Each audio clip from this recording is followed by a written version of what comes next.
सज्जन बैठे थे, बात कर रहे थे, मृत्यु के बाद 10 कर्म क्यों होते हैं, उसके बाद 16वीं क्यों होती है, 12वीं 13वीं क्यों होती है, कि 12-13 दिन 16 दिन तक आत्मा घर के आसपास रहती है, अपना सारा क्रियाकर्म देखती है।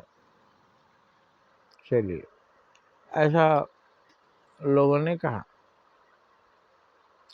इसी को आधार मानकर हम सारा काम करते हैं। 10 दिन तक चलेगा, 10 दिन के बाद सिर मुड़ाएंगे, उसके बाद ब्राह्मण भोज कराएंगे, उसके बाद ये सब कराने के लिए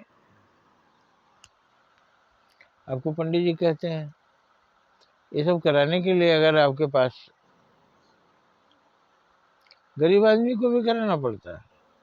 अब गरीब आदमी क्या है कि काम क्रिया करने के लिए वो जमीन बेच देता है, घर बेच देता है, और वो पंडित जी को दे देता है और भोज कराने में खर्च कर देता है।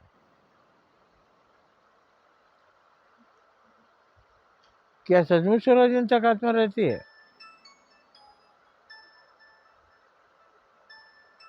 16 दिन तक आत्मा रहती नहीं है।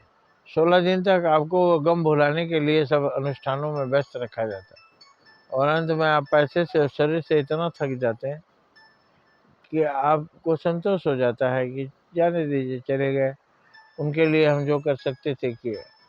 लेकिन जब बाध्यता बन जाती है करना और वो कर नहीं सकते हैं, उसके लिए वो बर्बादी की राह पर चले जाते हैं।